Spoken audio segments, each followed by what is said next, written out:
আসসালামু আলাইকুম রহমতুল্লাহি ওবরকাতুহু। সম্মানিত দর্শক, সরকার কি চলছে নাকি চলছে না, কিংবা সরকারের মধ্যে যে বিভক্তিগুলো, সেই বিভক্তিগুলো কয় ভাগে বিভক্ত, কোথাকার সরকার কোথায় চলছে, নেতৃত্ব কার হাতে, পুরো সরকারের যে একটা চেইন অফ কমান্ড থাকে, সেই চেইন অফ কমান্ড দিয়ে যেভাবে রাষ্ট্র পরিচালিত হয় সেটা কি এখন হচ্ছে? একেবারে ডাইরেক্ট জবাব হলো হচ্ছে না।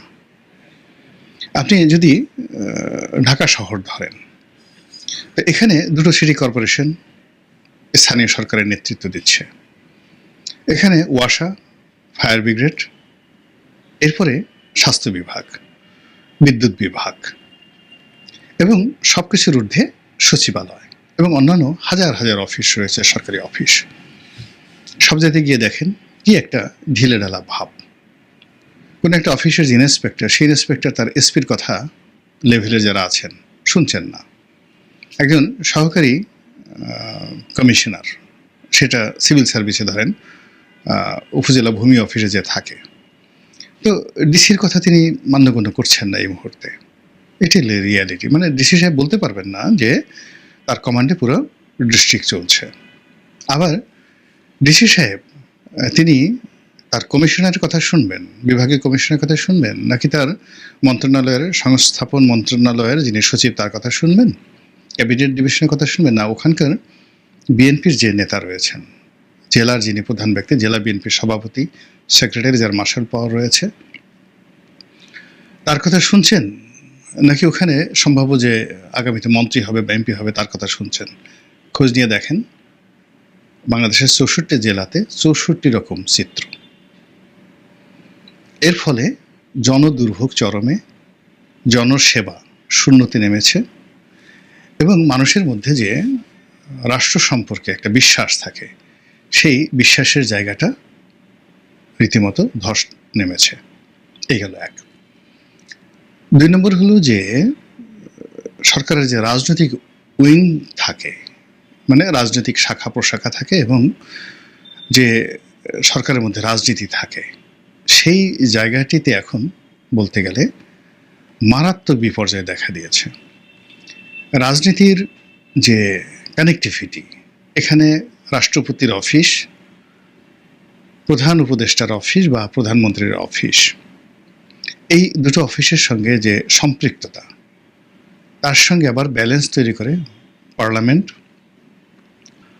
এবং যে সকল স্বাধীন সংস্থা রয়েছে, যেমন দুর্নীতি দমন কমিশন রয়েছে, তারপরে অডিট অ্যান্ড অ্যাকাউন্টস ডিপার্টমেন্ট রয়েছে, এই সব জায়গাতেই পুরো সংযোগটা এখন বলতে গেলে বন্ধ। বাংলাদেশ ব্যাংকের সঙ্গে অর্থ মন্ত্রণালয়ের সম্পর্ক এবং সেই বাংলাদেশ ব্যাংকের সাথে ব্যাংকগুলোর সম্পর্ক, এখানে কোনো কিছু ফাংশন করছে না।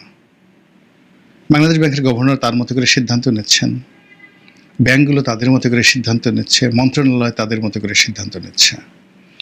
আবার মন্ত্রণালয়ের সঙ্গে রাজস্ব আরোহণকারী যে প্রতিষ্ঠান, জাতীয় রাজস্ব বোর্ড, বলতে গেলে এখন ইতিহাসের সবচেয়ে খারাপ সময় এই সম্পর্কটা রয়েছে। জাতীয় রাজস্ব বোর্ড কাজ করছে না, সেক্রেটারিয়েটও কাজ করছে না, মন্ত্রণালয় কাজ করছে না। আবার জাতীয় রাজস্ব বোর্ডের সাথে সম্পৃক্ত যে সকল শুল্ক স্টেশনগুলো রয়েছে, Chittagong custom house, Benapole custom house, যেখান থেকে প্রচুর রেভিনিউ আসে, গিয়ে দেখুন কাজকর্ম নেই, ঢিলা ঢালা একটা ভাব। একেবারে না করলে যেটা নয়, যেখানে মাল আছে, টাকা আছে, কড়ি আছে, তো সেখানে কিছু কাজকর্ম হচ্ছে, আর বাকি সব জায়গাতেই ঢিলা। দেখি কি হয়, অপেক্ষা করেন। মানে কোনো সিদ্ধান্ত এসআরও জারি করে কোনো সিদ্ধান্ত নেওয়া, খুব দ্রুত শুল্ক উন্নয়ন করা, এই জিনিসগুলো হচ্ছে না। একইভাবে বন্ড, তারপরে ভ্যাট, আয়কর বিভাগ, ইনকাম ট্যাক্স বিভাগ, এখানেও রীতিমতো মড়ক লেগেছে। গত 1 বছরের যে পুরনো সমস্যাগুলো, যেগুলো হয়তো 1 মাসের মধ্যে সমাধান হয়ে যেত, একটা সমস্যার সমাধান হয়নি।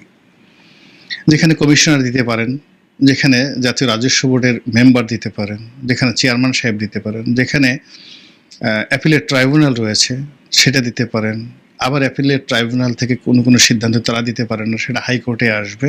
গত 10 মাসে এরকম একটা সিঙ্গেল সিদ্ধান্ত হয়নি। যেমন ধরেন বন্ডের একজন কর্মকর্তা যাওয়ার সময় তিনি একটা সিদ্ধান্ত দিয়ে গেছেন যে এই প্রতিষ্ঠানে 10 কোটি টাকা জরিমানা পড়ে আছে, এইভাবে সে প্রতিষ্ঠানে কাজ করতে পারছে না, সেই সিদ্ধান্তে কেউ হাতও লাগাচ্ছে না।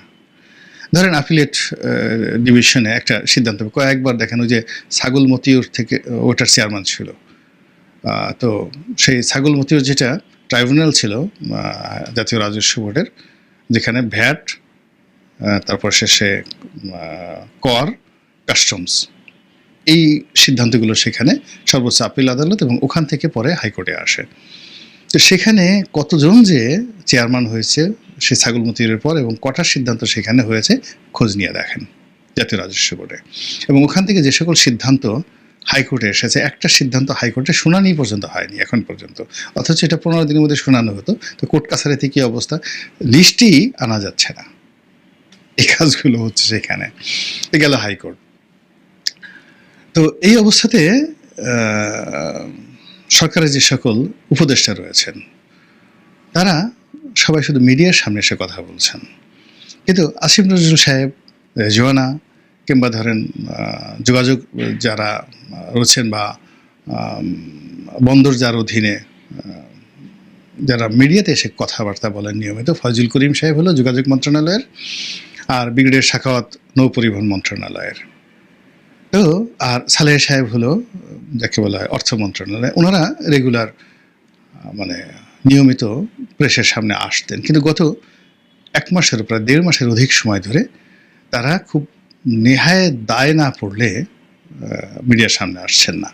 এবং এর মধ্যে অনেকগুলো ঘটনা ঘটেছে। রেজওয়ানার উনি গিয়ে বেশ কয়েকবার ওই নলিতাবাড়ি, টাঙ্গাইলের বোধহয় টাঙ্গাইল বা শেরপুরের নলিতাবাড়ির দিকে তিনি একবার ঘেরাওয়ের শিকার হলেন এবং তার গাড়ি ঘেরাও করলো এবং সেখানে খুব বিশ্রী একটা অবস্থা তৈরি হয়েছে। এরপর তিনি সিলেটে গেলেন, সিলেটের যে ভোলাগঞ্জ, তো সেই ভোলাগঞ্জে তিনি এবং তার সঙ্গে ছিলেন যোগাযোগ উপদেষ্টা ফয়জুল করিম, তারা দুজনই সেখানে ঘেরাওয়ের শিকার হলেন।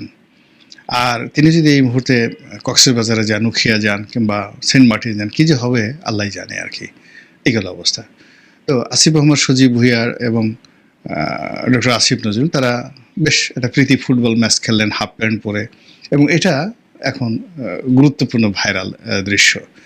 ডক্টর মোহাম্মদ ইউনূস কাজকর্ম বাদ দিয়ে তিনি লন্ডনে গেলেন রাজার কাছ থেকে পুরস্কার আনার জন্য, এটাই এখন খবর। তিনি বাংলাদেশে কোনো গুরুত্বপূর্ণ সিদ্ধান্ত নিয়েছেন, পরিবর্তন করেছেন, ভালো কিছু করেছেন, মন্দ কিছু করেছেন, কিছুই না, তিনি পুরস্কার শুধু নিয়েই যাচ্ছেন। বক্তৃতা শুধু তিনি সেখানে চাতাম হাউজে বক্তব্য দিলেন, লন্ডনে গিয়ে ইম্পেরিয়াল হোটেলে ছিলেন, সেখানে গিয়ে সেই জাপানের যারা তাকে আমন্ত্রণ করেছিল সেখানে নিক্কি গ্রুপ বোধ হয়, তো তারা যে তাদের যেটা পত্রিকা আছে সেই পত্রিকায় তিনি সাক্ষাৎকার দিলেন। টোকিও টিভির সঙ্গে ওদের সাক্ষাৎকার দিয়েছেন কিনা জানি না। ওখানে আমরা যখন গেছিলাম রাষ্ট্রীয় অতিথি হিসেবে, আমাদের এরকম নিপ্পন টিভি, তারপর শেষে টোকিও টিভি, এরপরে ওখানে আরও কয়েকটি পত্রিকা আছে, এরা এই বাংলাদেশে গেলে সাক্ষাৎকার নিতে আসে। আমি ক্ষুদ্র মানুষ, আমারও সাক্ষাৎকার নিয়েছে সেখানে, তো ওনারও নিয়েছে, সেই সাক্ষাৎগুলো সেখানে নিয়েছেন। আমেরিকাতে গেলে ভয় যাবে আমেরিকা বাংলা বিভাগ একটা সাক্ষাৎকার নেয়, আমারও নিয়েছে, ওনারও হয়তো আমেরিকা গেলেও নিবে। ইংল্যান্ডে গেলে বিবিসি একটা সাক্ষাৎকার নেয়, এটা স্বাভাবিক। আর অন্যান্য ছোটো ছোটো ইউটিউবার এখন তো বলতে গেলে হয়ে গেছে। তো সেই কাজগুলো লাইমলাইটে আসছে। উনি রাজার ওখানে গিয়ে এলেন, কী খেলেন, কী খেলেন না, কীভাবে দাঁড়ালেন, কীভাবে হ্যান্ডশেক করলেন, ইত্যাদি নিয়ে মানুষ ট্রল করছে, কিন্তু দেশের কী উপকার হলো সেগুলো নিয়ে কোনো কথাবার্তা হচ্ছে না। তিনি হোটেলে তার রুম ভাড়া কত, কতদিন থাকলেন, তারপর শেষে টোটাল বিল কত দিলেন, তার রুমের ভাড়া কত দিলেন, হোটেলের মেনুতে কী ছিল, ব্রেকফাস্টে কী ছিল, সেখানে সব কিছু মানে আলোচনা সমালোচনার পাশাপাশি বেশি আলোচিত হচ্ছে তারেক রহমান সাহেবের সাথে বৈঠকে তিনি কী করলেন, কিভাবে হাত ধরলেন, কিভাবে হাত ঝাঁকালেন, তারপর শেষে কীভাবে হাসলেন, ইত্যাদি ইত্যাদি নিয়ে। মানে এগুলো সব খাজুরি আলাপ। তো যখন মূল আলাপ না থাকে তখন খাজুরি আলাপ হয়, যখন কোনো কাজ না থাকে তখন কি করেন, নেই কাজ তো খই ভাস। তো বাংলাদেশের সরকারের একজন প্রধানমন্ত্রীর অফিস, প্রধান উপদেষ্টার অফিস এতটা ব্যস্ত সেখানে আসলে সকাল থেকে রাত্রি পর্যন্ত যদি কেউ কাজ করে, এখন যে প্রোটোকল রয়েছে তার তো 18 ঘন্টা পরিশ্রম করে তো তিনি ফাইল সরাতে পারবেন না। তার মুখ্য সচিব, প্রধানমন্ত্রীর মুখ্য সচিব, আমরা তো এই রাষ্ট্রের পরিচালনার সঙ্গে সরাসরি 5টি বছর জড়িত ছিলাম।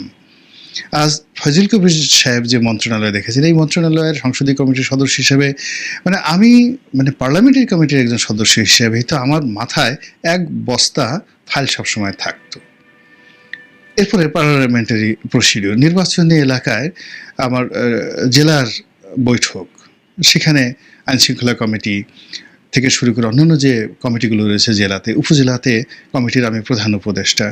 আমি সেই কাজ করে আমার ব্যবসা নির্ভর করার পর তারপরে লোকজনের যে সাক্ষাৎকার, প্রতিদিন এলাকাতে তো কমপক্ষে 2000 লোকের সঙ্গে আমার কথা বলতে হতো সকাল থেকে রাতে 2টো পর্যন্ত। তো সেখানে যমুনার সামনে ফাঁকা, কোনো লোক নেই, কী কাজ হচ্ছে বলেন তো? একজন সংসদ সদস্য তিনি যদি 2000 লোকের সঙ্গে দৈনিক তার নির্বাচনী এলাকায় দেখা করেন, অন্তত পক্ষে 200 দরখাস্ত আসে, আরও বেশি 200 দরখাস্ত আসে, সুপারিশ করা গেল। অন্তত পক্ষে 200 টেলিফোন করতে হয়, টিএনও সাহেব, ওসি সাহেব, ডিসি সাহেব এই কাজটা করে দেন, সচিবালয়ে তদবির থাকে। এই যে কাজগুলো, this the part of the politics, this the part of the যাকে বলা হয় government, this the part of the state. এইভাবে 300টা অ্যাঙ্গেল থেকে কাজ হয়। সেই 300 অ্যাঙ্গেলের কাজগুলো মন্ত্রণালয়ে এসে মন্ত্রীর উপর চাপ সৃষ্টি করে, মন্ত্রীর ঘুম হারাম হয়ে যায়। আচ্ছা, এরপরে মন্ত্রীর যন্ত্রণায় সচিব, অন্ততপক্ষে সচিব, এডিশনাল সচিব এবং 2-3 জন জয়েন্ট সেক্রেটারি, এদের তো কাপড় চাপড় ঠিক থাকে না।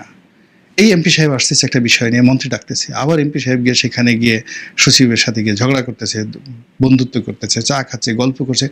একটা প্রাণবন্ত 1 বছর যাবৎ পুরো সেই রক্ত সঞ্চালন, রাজনীতির রক্ত সঞ্চালন, রাষ্ট্রের রক্ত সঞ্চালন এবং সার্কুলেশন বন্ধ, এবং সব জায়গাতেই স্টপ হয়ে আছে সব কিছু। এখন যে যার মতো করে আপনি এই রাষ্ট্র কি চলছে? এরশাদ সাহেব চালাচ্ছেন দক্ষিণ সিটি কর্পোরেশন। এখন ডক্টর মোহাম্মদ ইউনূস কি আছেন না নেই? তিনি যদি থাকেন তাহলে তো এরশাদ সাহেব থাকেন না, আর এরশাদ সাহেব যদি থাকেন তো ইউনূস সাহেব থাকেন না, আর দুজনে যদি থাকেন তাহলে 2টো রাষ্ট্র, গণপ্রজাতন্ত্রী বাংলাদেশ ওরফে ব্রাকেটে যমুনা, আর গণপ্রজাতন্ত্রী বাংলাদেশ ওরফে দক্ষিণ সিটি কর্পোরেশন। এই গেল অবস্থা। আর যদি গণপ্রজাতন্ত্রী বাংলাদেশ ওরফে প্রধান উপদেষ্টা, গণপ্রজাতন্ত্রী বাংলাদেশ ওরফে রাষ্ট্রপতি শাহাবুদ্দিন চুপ্পু। আবার যদি ধরেন গণপ্রজাতন্ত্রী বাংলাদেশ ডক্টর মোহাম্মদ ইউনূস অ্যান্ড গং, আর অন্যদিকে গণপ্রজাতন্ত্রী বাংলাদেশ জেনারেল ওয়াকারুজ্জামান অ্যান্ড গং। আবার যদি আপনি ধরেন গণপ্রজাতন্ত্রী বাংলাদেশ ডক্টর মোহাম্মদ ইউনূস ভার্সেস গণপ্রজাতন্ত্রী বাংলাদেশ পিনাকি চক্রবর্তী, অস্বীকার করতে পারবেন? তার কথায় সরকারের সবকিছু উল্টোপাল্টা হয়ে যাচ্ছে না? এই তো অবস্থা। তো সেই অবস্থাতে রাষ্ট্র কি চলছে? সরকার কি চলছে? বা যেভাবে চলছে সেভাবে কতদিন চলবে? আর এটা কি আমাদের জন্য দীর্ঘমেয়াদে আমরা কি এই ভার, এই দায় বহন করতে পারবো? জাস্ট 10 মাসের মধ্যে জিডিপি অর্ধেকে নেমে এসেছে। সেই অর্ধেক জিডিপি আমরা কি সেটা বহন করতে পারবো? এই জিনিসগুলো ভাবতে হবে, বুঝতে হবে, সিদ্ধান্ত নিতে হবে। মহান আল্লাহ আমাদের সবাইকে হেদায়েত দান করুন এবং হেফাজত করুন। আসসালামু আলাইকুম ওয়া রাহমাতুল্লাহি ওয়া বারাকাতুহু।